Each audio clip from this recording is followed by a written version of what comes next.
வணக்கம் நண்பா, welcome to கல்லாப்படி Tamil. இனி நம்ம பார்க்க போகிற காணொளி, இந்த திரைப்படம் வந்து ஒரு குழப்பமாகவே தான் இருக்குது.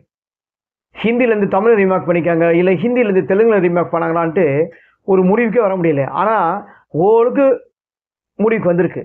தெலுங்குலேருந்து தமிழில் தான் ரீமேக் பண்ணியிருக்காங்க. இந்த திரைப்படம் தெலுங்கில் வந்து நாயம் மீறி செப்பலி 1985 வந்த திரைப்படம். நடிகர் சுமன் அவங்க நடித்த திரைப்படம். தமிழில் தலைவர் சூப்பர் ஸ்டார் ரஜினிகாந்த் அவர் நடித்த திரைப்படம் நான் சிவப்பு மனிதன் 1985.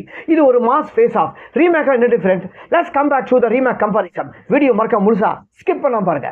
మీకోసమే ఎదురు చూస్తున్నా. కమింగ్ సార్ అవర్ sir I'm fine sir. Sir మీ ఆర్డర్స్ చూశాక ఏటికి ఎదురేదాలని మీరు ఎందుకు అనుకుంటున్నారో అర్థం కావట్లేదు. అంటే ఈ రాబిన్ హుడ్ పట్టుకోవాలని పిచ్చే ఐడియా మీకు ఎందుకు వచ్చింది, ఎలా వచ్చిందని? What you mean? I mean మనం చేయాల్సిన పని అతను చేస్తున్నాడు. இந்த கேஸ்ல நாங்க இதுவரைக்கும் 75% கண்டுபிடிச்சிட்டோம். இன்னைக்கோ நாளைக்கோ அந்த ராபின் ஹுட் அரெஸ்ட் பண்றது ஒண்ணுதான் பாக்கி. அதையும் நீங்களே செஞ்சிருங்க. நான் வரேன். Mister Singha, please take your seat. 1985, அதாவது 1985 வந்த திரைப்படம். இந்த திரைப்படத்தோட ரிலீஸ் டேட் பிப்ரவரியில் ரிலீஸ் பண்ணியிருக்காங்க. அதாவது 8/2/1985 வந்த திரைப்படம் நாயம் மீறி செப்பலி. இந்த திரைப்படம் நடிகர் சுமன், நடிகர் ரஜினிகாந்த், ஜெய்சுதா, பிரபாகரன் ரெட்டி மற்றும் இந்த திரைப்படத்தில் எத்தனோ நடிகர்கள் இந்த திரைப்படத்தில் நடிச்சிருக்கு. இந்த படத்தோட டைரக்ஷன் ராமா மோகன ராவ் அவர் தான் பண்ணியிருக்காரு. இந்த படத்தை வந்து தமிழில் அப்படியே சேம் எந்த விதமான மாற்றங்கள் இல்லாமல் டைரக்டர் எஸ்.ஏ. சந்திரசேகர் நான் சிவப்பு மனிதன் திரைப்படத்தை அப்படியே சேம் எடுத்திருக்காரு. இந்த திரைப்படம் வந்து 1985 வந்த திரைப்படம். இந்த திரைப்படம் வந்து 12/4/1985 வந்த திரைப்படம். இப்போ ரெண்டுத்துக்கும் ஒரு 2 மாதம் தான் டிஃப்ரெண்ட் இருக்குது. எப்படி இந்த திரைப்படத்தை வந்து ஒரே நேரத்தில் எடுத்தாங்களா, இல்லை வந்து எப்படி இந்த திரைப்படத்தை எடுத்தாங்க தெரியும். எனக்கு தெரிஞ்சு இந்த படம் வந்து தெலுங்கில் தான் ஃபர்ஸ்ட் வந்திருக்கு. தெலுங்கில் வந்ததுக்கு அப்புறம் 2 மாதம் பொறுத்து தான் இந்த திரைப்படம் தமிழ் எடுத்திருக்காங்க. ஓகேங்களா? இந்த திரைப்படத்தில் நடிகர் சுமன் வந்து கதாநாயகன். சேம் அதே தான். நம்ம ஹிந்தியில் வந்து ஆஜிகே ஆஜாவா அந்த திரைப்படத்தை பார்த்து அப்படியே தெலுங்கில் ரீமேக் பண்ணியிருக்காங்க. அப்படியே வந்து தெலுங்கை பார்த்து சேம் அப்படியே தமிழ்லையும் எடுத்திருக்காங்க. கதைகளை எந்த விதமான மாற்றங்கள் இல்லை. இந்த திரைப்படத்தை ஒரே மாற்றம்னா, தெலுங்கில் வந்து நம்ம தமிழில் வந்து ரஜினிகாந்த் பண்ண கேரக்டரை அப்படியே வந்து தெலுங்கில் வந்து சுமன் பண்ணியிருப்பார். நம்ம அப்படி தான் சொல்லணும்னு எதிர்பார்த்தோம். ஆனால் என்னென்னா, தெலுங்கு ஃபஸ்ட்டில் வந்த தொட்டு தெலுங்கில் பண்ண சுமன் கதாநாயகனாக பண்ண கேரக்டரை தமிழில் வந்து நான் சிவப்பு மனிதன் ரஜினிகாந்த் அவர்கள் பண்ணியிருப்பார். இந்த நான் சிவப்பு மனிதன் படத்தில் ப்ரொஃபஸர் கேரக்டர் ரஜினிகாந்தாக இருந்தாலும் சரி, சுமனாக இருந்தாலும் சரி, 2 பேரும் வந்து ஒரே ரோல் தான். ஆனால் வந்து அங்கங்கே வந்து அப்பப்போ அவங்க இருக்கிற காலனியும் சரி, அவங்க ஃப்ரெண்டில் சுற்றி இருக்கவும் சரி, அங்கங்கே வந்து அக்கிரமம் அநியாயம் வந்து கண்டினியூவாக வந்து நடந்துனே இருக்குது. இதை வந்து எந்த போலீஸ்கார்கிட்ட சொன்னாலும் சரி, யார்கிட்ட சொன்னாலும் வந்து எந்த விதமாக எடுப்படலை. ஏன்னா வந்து போலீஸ்காரங்க ஃபுல்லாக வந்து அவங்க கண்ட்ரோலில் இருக்காங்க. அவங்களுக்கு கொடுக்குற மாம்பழம் வாங்கி வச்சுக்கிட்டு இவங்களுக்கு சப்போர்ட்டாக இருக்காங்க. இந்த மாதிரி தொடர்ந்து எதுவும் கம்ப்ளைண்ட் குத்து கூட ஒரு போஜனை இல்லைன்ட்டு கமிஷனர் கிட்ட வந்து புகார் தருவாங்க. கமிஷனர் கிட்ட புகார் கொடுத்து கூட கொஞ்சம் ஆக்ஷனுக்கு இது நடக்கலை. அதுக்கப்புறம் தான் இந்த அநியாயத்தை வந்து நம்மளே கை எடுத்துக்கணும் அப்படின்னு சொல்லி தான் சுமனும் அதே கதாபாத்திரம் தான். இங்கே தமிழில் வந்து தலைவர் ரஜினிகாந்தும் சேம் அதே தான். என்ன ஒன்றே ஒரு டிஃப்ரெண்ட்னா, இந்த திரைப்படத்தில் சுமன் வந்து அந்த ஹிந்தியில் எப்படி பண்ணாரோ அப்படியே பார்த்து நடிச்சிருக்காரு. ஏன்னா ஒரு பாடி லாங்குவேஜ்லாம் இசையாமல் ஒரு சாதாரணமாக கேஷுவலாக நடிச்சிருக்காரு. தமிழில் வந்து அப்படி இல்லை. அந்த தங்கச்சியை ரேப் பண்ணி கொடுமை பண்ணிட்டாங்கன்னு சொன்ன உடனே அடுத்த செகண்ட் வந்து அண்ணே அப்படி கத்துற உடனே டக்குனு இவர் வந்து அப்பயே வந்து ஒரு பின்னாடி ஒரு பிரமாதமான ஒரு பிஜிஎம் வரும். கண்ணு ஒரு பெருசாக எக்ஸ்பிரஷன் காட்டுவார் ரஜினிகாந்த். காட்டி டப்பு விட்டு சுட்டுருவார். அந்த மாதிரி சீனு வந்து இங்கே தெலுங்கில் வருது. தெலுங்குலேயும் வருது, ஹிந்திலையும் வருது. நமக்கு அண்ணா ஒரு பவரை கொடுக்காது. அந்த பவரை கொடுத்தது வந்து பார்த்தீங்கன்னா தமிழில் வந்து நம்ம ரஜினிகாந்த் அவர்கள் ரொம்ப பவர்ஃபுல்லாக நடிச்சிருப்பார் நான் சிவப்பு மனிதன் திரைப்படத்தில். அதே மாதிரி அந்த திரைப்படத்தில் தெலுங்குலேயும் ஹிந்திலையும் வர பாட்டு வேற. தமிழில் வந்து காந்தி தேசமேன்னு வரும். அது வந்து ரொம்ப அழகான திரைப்பட பாட்டு, திரைப்பட காட்சிகள்.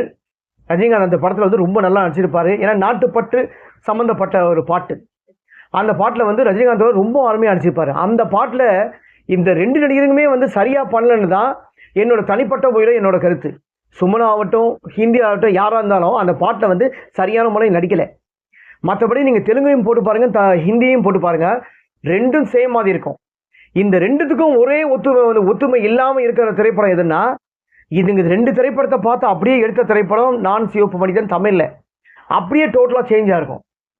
ஒன்றும் டிஃப்ரெண்ட் இல்லைங்க. ரஜினிகாந்த் அங்கே சுமன், இங்கே அம்பிகா கேரக்டர், அங்கே ஜெய்சுதா, அவ்வளோதான். தமிழில் வந்து தான் இது முக்கியத்துவம். என்னென்னா தமிழில் வந்து பாக்யராஜ் பண்ண கேரக்டர் ரொம்ப பிரமாதமாக இருக்கும். ஆனால் உண்மையிலேயே வந்து ஃபஸ்ட்டு திரைப்படம் வந்து தெலுங்கில் வந்த தொட்டு நாயும் மீறி செப்பலி தெலுங்கு படம், அந்த படம் தான் ஃபஸ்ட்டு வந்திருக்கு.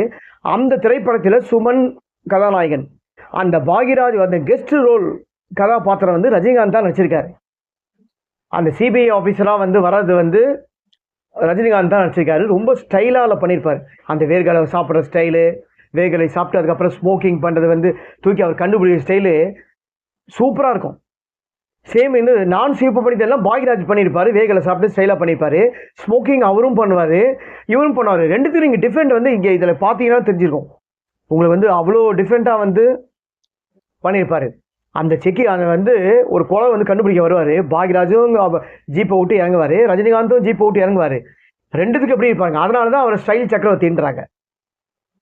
ஸோ ரெண்டுத்துக்கும் பார்த்தீங்கன்னா எவ்வளோ டிஃப்ரெண்ட்டு. அவர் பாணியில் பண்ணிப்பார், இவர் பாணியில் பண்ணிப்பார். ரஜினிகாந்த் பாணியில் பண்ணிப்பார். பாக்யராஜ் பாணியில் பண்ணியிருக்காரு. இதுதான் டிஃப்ரெண்ட்டு. இந்த திரைப்படம் வந்து இந்த திரைப்படத்துக்கு எல்லா ஒத்துமை என்னென்னா, தெலுங்கை பார்த்து தான் தமிழில் வந்திருக்கு திரைப்படம். எல்லாரும் நினச்சிருக்காங்க பாக்யராஜ் ரோல் வந்து பார்த்து தான் இவங்க நடிச்சிருக்காங்கன்ட்டு. ரஜினிகாந்த் அவர்கள் நாயம் மீறி செப்பலி திரைப்படத்தை வந்து அந்த கெஸ்ட் ரோல் பண்ணியிருக்காரு.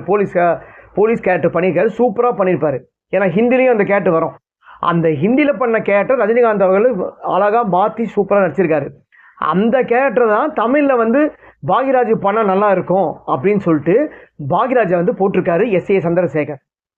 சுமன் கேரக்டரை வந்து கதாநாயகன் கேரக்டரை தமிழில் வந்து நான் சிவப்பு மனிதன் வந்து ரஜினிகாந்த் அவர்கள் பழி வாங்குற மாதிரி நடித்தா பிரமாதமாக இருக்குன்னு டைரக்டரோட மனசில் தோணியிருக்கு.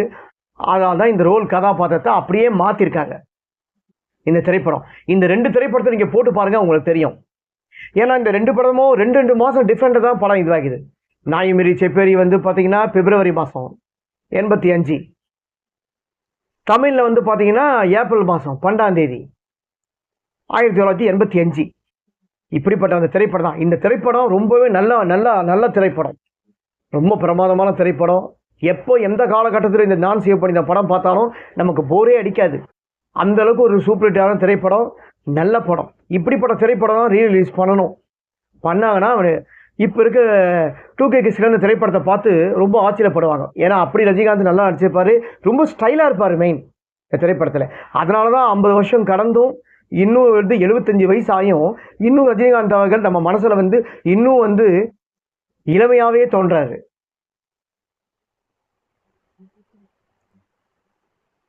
இந்த திரைப்படத்தில் வந்து நான் சிவப்பு மனிதனில் நடிகர் ரஜினிகாந்த், சத்யராஜ், நிலகல் ரவி, தேங்காய் சீனிவாசன், அம்பிகா,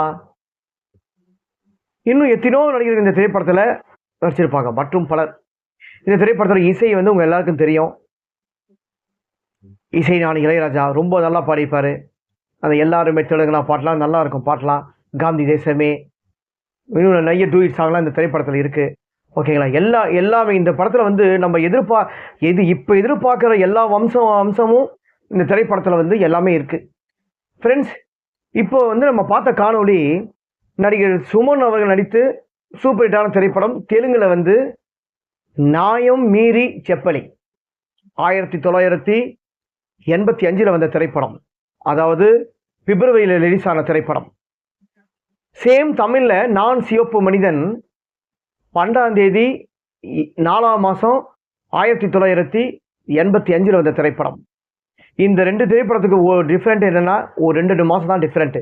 ஸோ தெலுங்கில் தான் ஃபர்ஸ்ட் ரிலீஸ் ஆகுதுன்னு இன்ஃபர்மேஷன். இந்த 2 திரைப்படத்தை பற்றி எங்களுக்கு தெரிந்தது ஒன்று. உங்களுக்கு தெரிந்தது ஏதாவது இருந்ததுன்னா, இதுக்கு மேலே ஏதாவது டிஃப்ரெண்ட்டாக இருந்ததுன்னா மறக்காமல் கமெண்ட் பாக்ஸில் உங்கள் கருத்தை வந்து பதிவு பண்ணுங்கள். கல்லாப்பட்டி தமிழ் யூடியூப் சேனலை மறக்காம சப்ஸ்கிரைப் பண்ணுங்க, லைக் பண்ணுங்க, ஷேர் பண்ணுங்க.